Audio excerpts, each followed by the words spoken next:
Hello friends, स्वागत है आपका टॉप वॉच ट्यूटोरियल क्लासेस पर। मैं रवि कुमार आप लोगों का स्वागत करता हूं आज के इस विशेष वीडियो में, जहां हम मध्यकालीन भारतीय इतिहास को एक क्रम में पढ़ रहे हैं। पिछली वीडियो में हमने मध्यकालीन भारतीय इतिहास के एक रूपरेखा को जाना था। वहीं इस्लाम धर्म के उदय के बारे में कुछ जानकारी प्राप्त की थी। वहीं आज की वीडियो में दो टॉपिक कवर करेंगे। पहला, मोहम्मद बिन कासिम, जो भारत पर अरबों के आक्रमण के क्रम में प्रथम सफल आक्रमण है, और वहीं दूसरा महमूद गजनबी।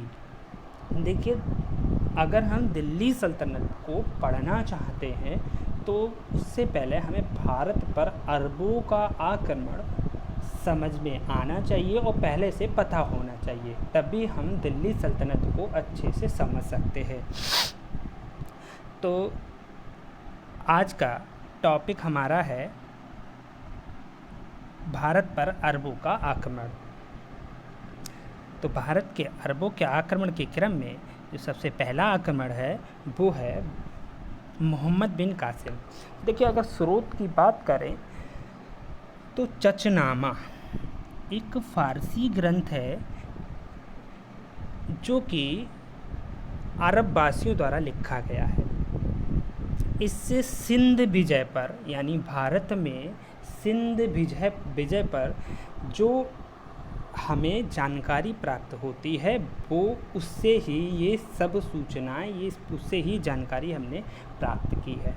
देखिए, उससे पहले मैं आपको बता दूं कि ये है भारत का मैप। तो भारत में ये उत्तर का एरिया हिमालय का क्षेत्र है, और वहीं ये पूरब का एरिया जहाँ बंगाल की खाड़ी और नीचे अरब सागर है। तो भारत में कोई भी आक्रमणकारी आता है तो वो इसी क्षेत्र से आता है। यहाँ सिंध है, ये पाकिस्तान है, और सिंध जो है इस गुजरात से सटा हुआ है। तो स्रोत आपको समझ में आ गया होगा कि चचनामा एक फ़ारसी ग्रंथ है और इसी से ही सिंध विजय के बारे में हमें जानकारी प्राप्त होती है। तो भारत में सबसे पहला जो आक्रमण है अरबों के नेतृत्व में होता है। अच्छा, इसका उद्देश्य क्या है? भारत में आक्रमणकारी जो भी आए उनका उद्देश्य क्या था? उसी क्रम में अगर मोहम्मद बिन कासिम की बात की जाए तो इसके मुख्य दो उद्देश्य थे। सबसे पहला उद्देश्य साम्राज्य विस्तार और धन की प्राप्ति करना, और दूसरा इस्लाम धर्म का प्रचार करना। अगर हम भारत में अरबों के प्रवेश की बात करें, आक्रमण की बात करें, तो इससे पहले सन 711 ईस्वी में उर्बुदुल्ला का पहला प्रयास किया गया था जो कि असफल रहा। उसके बाद दूसरा प्रयास बुदैल द्वारा किया गया, वो भी असफल रहा। तीसरा सफल प्रयास 712 ईस्वी में मोहम्मद बिन कासिम द्वारा पहला सफल आक्रमण किया जाता है, जो कि सिंध क्षेत्र आप समझ गए होंगे, और वह इसको जीतने में सफल रहता है। अगर हम किताबों की बात करें तो एक किताब आती है हरिश्चंद्र वर्मा, जिस बुक में 712 ईस्वी दे रखा है, और डॉक्टर बी.डी. महाजन ये कहते हैं कि 711 ईस्वी में भारत पर अरबों का प्रथम आक्रमण हुआ था। तो वही बात आ जाती है कि हरिश्चंद्र ये बताते हैं कि भारत पर जो अरबी आक्रमण हुआ है ये सफल आक्रमण है, और वहीं बी.डी. महाजन जो कहते हैं वो असफल आक्रमण है 711 ईस्वी में। तो आप समझ गए होंगे सफल और असफल में, यानी 712 ईस्वी में सफल आक्रमण हुआ है। तो मोहम्मद बिन कासिम जब आक्रमण के लिए आते हैं तो ये ईरान की जो राजधानी है दमिश्क, तो वहाँ का जो हाकिम था, जो गवर्नर जनरल कहते हैं, अल हज्जाज, उससे आज्ञा लेकर मोहम्मद बिन कासिम सिंध आया और उसने सिंध को जीत लिया। अच्छा, जब सिंध पर आक्रमण किया था तो उस समय सिंध के राजा हिंदू शासक थे, राजा दाहिर एक ब्राह्मण राजा थे जिनके पिता का नाम चच था। सारी चीज़ें मुझे इस वीडियो में डालना संभव नहीं है, तो मैं जो बोलता जा रहा हूँ आप अपनी कॉपी पे नोट डाउन कर सकते हैं। तो आप समझ गए, ये क्वेश्चन बन सकता है कि मोहम्मद बिन कासिम के समय भारत में कौन राजा राज कर रहा था। तो एक हिंदू शासक था जिसका नाम था दाहिर, जो कि सिंध पर राज कर रहा था। उसी समय मोहम्मद बिन कासिम का आक्रमण होता है। अच्छा, इसके आक्रमण के पश्चात कौन कौन से परिणाम भारत में होते हैं। तो पहला, भारत पहली बार इस्लाम में प्रवेश हो जाता है। इससे पहले भारत में इस्लाम का प्रवेश नहीं हुआ था, तो भारत में पहली बार इस्लाम प्रवेश हो जाता है।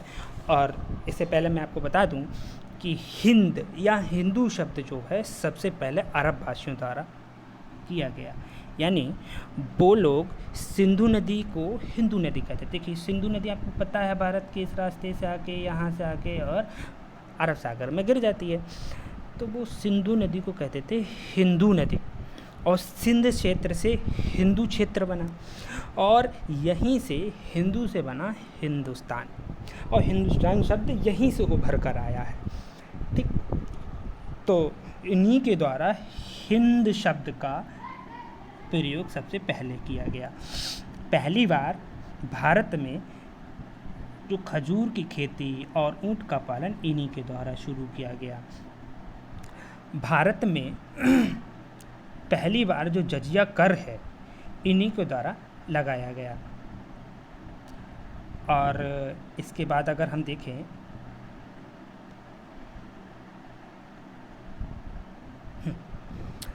पंचतंत्र, अगर आप कहानियों का एक संग्रह है, अगर आपने पढ़ा हो पंचतंत्र की कहानियों का एक संग्रह है। ऐसे ही एक ब्रह्म सिद्धांत जो कि ब्रह्मगुप्त की एक रचना है, इस रचना में वैज्ञानिक खगोलीय ज्ञान का विस्तार था, और अरब वासियों ने इसे अरबी में अनुवाद कराया, जिससे ये अरब तक पहुंच गया और ये जानना चाहते थे कि भारतीय खगोल शास्त्र किस तरीके से है। इसी तरीके से यूरोपीय देशों में पहुंचा, और जो यूरोपीय देशों में खगोल शास्त्र का विकास हुआ वो सबसे पहले इसका प्रारंभिक स्रोत भारत ही रहा है। अच्छा, जजिया कर आपको मैं बता दूं, जो जजिया कर है ये गैर मुस्लिम लोगों पर लगाया गया था। इसके बाद भारतीय खगोलीय विस्तार जो था वो यही हुआ, और इसने आकर दिरहम सिक्का चलाया। याद रखेंगे कौन सा सिक्का चलाया? दिरहम सिक्का। चलिए नेक्स्ट स्लाइड पे चलते हैं। तो ये कंप्लीट हो चुका है, आपको परिणाम और प्रभाव क्लियर हो गए होंगे। तो दूसरा शासक हम पढ़ेंगे वो है महमूद गजनवी, जिसको गजनी वंश या यामिनी वंश के नाम से भी जाना जाता है। इसके बारे में हम पढ़ेंगे। अच्छा, इसके लिए हमें थोड़ी सी रूपरेखा तैयार करनी पड़ती है, जिससे आप पीछे के बारे में जान पाएँ कि ये आया कहाँ से। महमूद गजनवी का परिचय थोड़ा बहुत अगर जान लें तो आपको आगे की बातें सब समझ में आ जाएंगी। तो अगर हम परिचय में जानें तो एक गजनी साम्राज्य है, ईरान में उभरता है। जो मैंने आपको बताया था, भारत है ये, और भारत ये पाकिस्तान, इसकी इस साइड को ईरान है। यहीं पर एक छोटा सा साम्राज्य उभरता है, गजनी। वहीं पे एक अलप्तगीन दास था जिसने यामिनी वंश की स्थापना करी। इस वंश की, यामिनी वंश की, क्या नाम था? अलप्तगीन। तो यामिनी वंश जो गजनी साम्राज्य है, यामिनी वंश, इसका संस्थापक कौन है? अलप्तगीन। ठीक है, इसने अपनी राजधानी को गजनी बनाया, और इसका एक दास था जिसका नाम था सुबुक्तगीन। इसका एक दास, और इसने ये विश्वसनीय दास था, इसलिए इसने इसको अपना दामाद भी बना लिया था। तो इसका जो दास था उसका नाम था सुबुक्तगीन, और उसने वो 977 में गजनी का शासक बना। यानी पहले इसका संस्थापक कौन था? अलप्तगीन, और उसके बाद इसका शासक कौन बना? सुबुक्तगीन। तो भारत में पहला तुर्क आक्रमण, ये तुर्की था, तो इसने पहला जो तुर्क आक्रमण जो होता है वो कौन करता है? सुबुक्तगीन। देखिए महत्वपूर्ण क्वेश्चन है, एसएससी, दरोगा, पीसीएस आदि में ये क्वेश्चन पूछा जाता है कि भारत पर पहला तुर्क आक्रमण किसके नेतृत्व में किया जाता है? भारत में पहला मुस्लिम आक्रमण आप समझ गए होंगे, मोहम्मद बिन कासिम ने किया। तो वहीं तुर्क आक्रमण सुबुक्तगीन द्वारा किया गया था। अच्छा, सुबुक्तगीन के 2 पुत्र थे, एक का नाम इस्माइल था, दूसरा का नाम था महमूद गजनबी। तो सबसे पहले मृत्यु के समय सुबुक्तगीन ने इस्माइल को अपना राजा बनाया था। मृत्यु के बाद महमूद गजनबी ने अपने भाई को बंदी बनाया और खुद शासक बन बैठा। तो हम उसी के बारे में पढ़ेंगे, जो नाम है महमूद गजनबी। ये महमूद गजनबी वही महमूद गजनबी है जिसके बारे में आपने सुना होगा, इसने भारत पर 17 बार आक्रमण किया था। तो उसी को लेकर आज हम कुछ चर्चा करेंगे। तो उसी को, हाँ, महमूद गजनबी सुबुक्तगीन का पुत्र था। इससे पहले ये खुरासान का शासक था। कहाँ का शासक था? खुरासान का शासक। खुरासान का शासक ये एक तरीके से, थोड़ी सी प्रॉब्लम हो रही है ये एक तरीके से वहाँ पर इधर राज्यपाल काम कर रहा था, ठीक है। तो उसके बाद उसने खलीफा से मुलाकात की। अच्छा, आप खलीफा, पिछली वीडियोस में मैंने आपको बताया था कि इस्लाम धर्म में खलीफा किसे कहा जाता है? ये खलीफा से मिलता है, क्योंकि किसी भी क्षेत्र में यदि कोई शासक बनता था तो उसे खलीफा से अनुमति लेनी पड़ती थी, वरना वह गैर इस्लामिक जाना जाता था।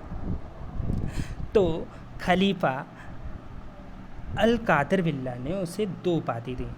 सबसे पहली उपाधि थी यामीन उद दौला। यामीन उद दौला याद रखेंगे, यामीनी वंश का था, इसलिए आपको याद रहेगा यामीन उद दौला। और दूसरी उपाधि यामीन उल दौला, तो उल मिल्ला।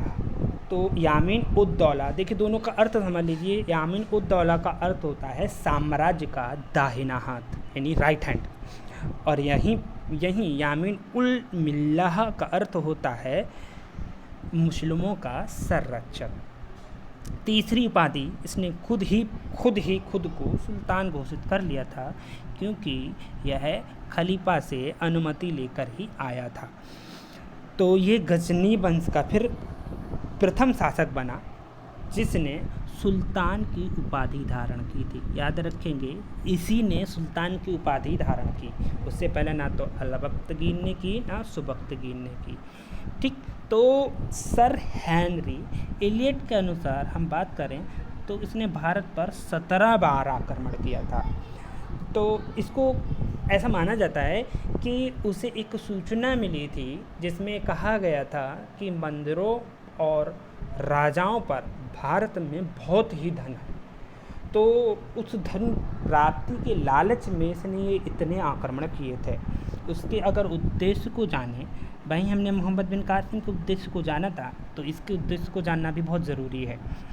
तो इसका सबसे पहला उद्देश्य था धन को लूटना, और सिर्फ धन को लूटना था। अगर क्वेश्चन कहीं पे पूछा जाता है कि इसका उद्देश्य के साम्राज्य को विस्तार करना था, अपने शासन को मजबूत बनाना था, तो बिल्कुल गलत है।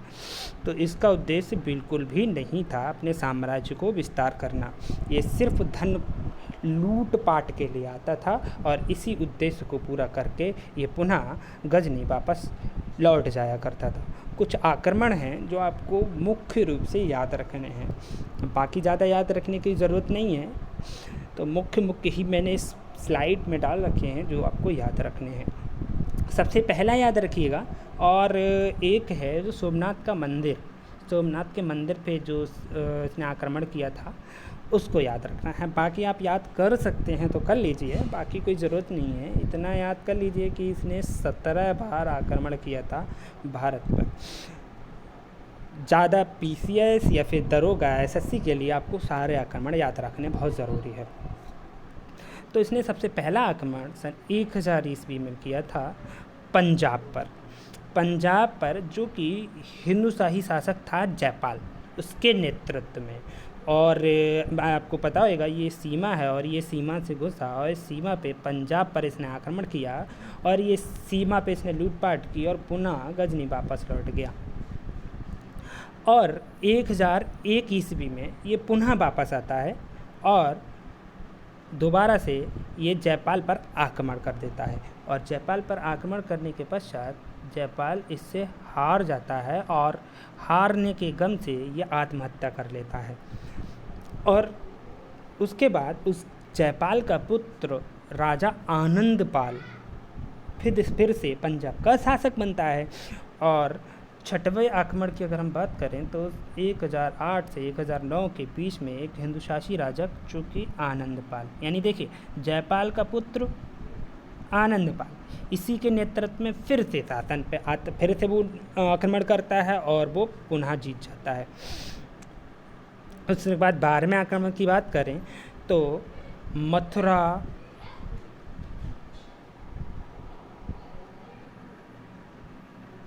और कन्नौज पर, हाँ 12वें आक्रमण की बात करें तो मथुरा और कन्नौज पर। अच्छा, यहाँ से आप याद कर लीजिए, यहाँ से उसने मंदिरों पर लूटपाट और मूर्ति को तोड़ना शुरू कर दिया। यहाँ पर जो राजा था वो प्रतिहार वंश का राजा था। उसके बाद 13वां आक्रमण है चंदेल राजा विद्याधर। 1019 से 1020 ईस्वी के बीच में इसने आक्रमण किया था। चंदेल राजा थे जो कि राजपूत वंश के राजा थे। अच्छा, ये जो आक्रमण था, इस आक्रमण में पूरे भारत ने एकल विरोध किया था, यानी पूरा भारत मिल गया था और पूरे भारत ने मिलकर विरोध किया था, और मोहम्मद गजनबी को सफल नहीं होने दिया था। यानी एकल विरोध अगर आपको याद रखना है तो चंदेल राजा विद्याधर के समय में हुआ था। 16वां और सबसे ज़्यादा महत्वपूर्ण आक्रमण आपको याद रखना है 1025 ईस्वी में सोमनाथ के मंदिर पर। सोमनाथ का मंदिर शिव मंदिर है, ये गुजरात में है। ये राजा भीमदेव के शासन में इसने किया था। और इस आक्रमण में वह 20 लाख दिनार लेके गया था। यानी एक मुद्रा चलती थी, दिनार जैसे बोलते थे, तो 20 लाख दिनार लेकर गया था। और पूरे इस आक्रमण में पिछले 15 आक्रमण से भी ज़्यादा बड़ी लूट मानी जाती है ये। और इसने ऊँट और घोड़ों से ये सामान अपने गजनी साम्राज्य को लेकर गया था। अच्छा, जब ये यहाँ आता था, लूटने के लिए आता था, तब तो बहुत तेज़ी से आता था लड़ाई करते हुए। जब ये वापस जाता था तो अपने साम्राज्य को बहुत जल्दी पहुँचना चाहता था, बीच में रुकना नहीं चाहता था। तो इसी बीच जब ये वापस जा रहा था तो बीच में जाटों से इसका संघर्ष होता है। किससे होता है? जाटों से। तो जाटों से संघर्ष होता है, और जाटों के संघर्ष में जाट इससे कुछ घोड़े छीन लेते हैं और इसकी संपत्ति को लूट लेते हैं। तो अगला जो 17वां आक्रमण है, इस आक्रमण को ये फिर से आता है, और उन्हीं जाटों से, जो जाट थे जिन्होंने इसका सामान लूटा था, उसी प्रतिशोध को लेने के लिए ये फिर से वापस आता है, और ये इसका अंतिम आक्रमण माना जाता है और जाटों को जीत लेता है।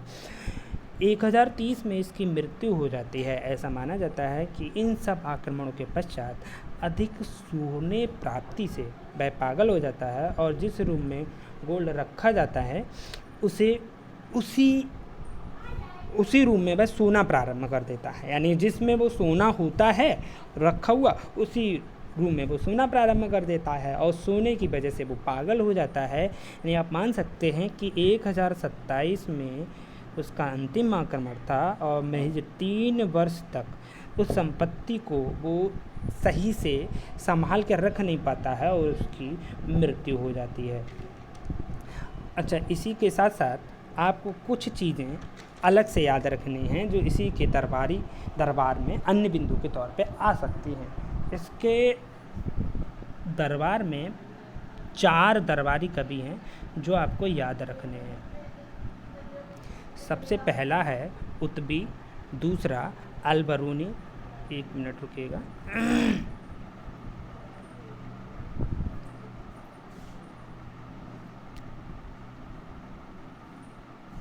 हाँ, तो सबसे पहला उल्वी, उल्वी गलत टाइप हो गया है, इसको याद रख कर लें, ये उत्वी है। ठीक, ये दरबारी इतिहासकार है। इसको याद रखने के लिए मैंने क्यों कहा, क्योंकि इसने किताब उल यामिनी और किताब ए यामिनी की रचना की थी। याद रखेंगे, ये उत्बी एक दरबारी इतिहासकार था, तो इसके दरबार में रहता था। अच्छा, इसी के साथ साथ जब गजनबी भारत आया था तो इसके साथ ही साथ 11वीं सदी में अल-बरूनी भारत आया था। अल-बरूनी, उसने किताब उल हिंद की रचना की और जिससे तत्कालीन भारत की सामाजिक संस्कृति की जानकारी मिलती है। कई हद तक इनके जो ग्रंथ थे, इनकी जो किताबें थी, जिससे हमें बहुत सारी जानकारी प्राप्त होती है। ये पहला मुसलमान था जिसने पुराणों का अध्ययन किया। याद रखेंगे, पहला मुसलमान जिसने पुराणों का अध्ययन किया था। एक फिरदौसी भी था जो इसके शासनकाल में ही इसका दरबारी था, दरबारी इतिहासकार फिरदौसी, जिसने शाहनामा एक पुस्तक लिखी। शाहनामा याद रखिए कि बहुत ही ज़्यादा महत्वपूर्ण है। ये फ़ारसी भाषा में लिखा हुआ ये ग्रंथ है जो कि अफ़गानिस्तान का महाभारत कहलाता है।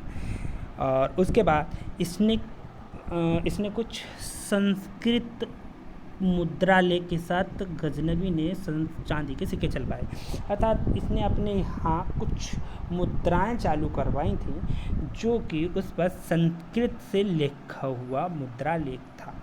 उसके बाद एक बैहाकी था जो इसका एक दरबारी था, इसने तारीख़ सुबुक्तगीन लिखी।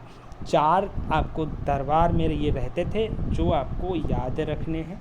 इसके बाद हम मोहम्मद गौरी को पढ़ेंगे और उसके बाद गुलाम वंश को शुरू करेंगे। अर्थात अभी एक वीडियो मोहम्मद गौरी की और आएगी, उसके बाद ही आपको दिल्ली सल्तनत शुरू से पढ़ने में मज़ा आएगा और मुझे समझाने में भी मज़ा आएगा। ठीक है, अगली वीडियो में मिलते हैं।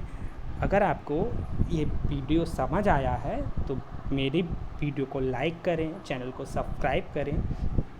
तब तक के लिए जय हिंद।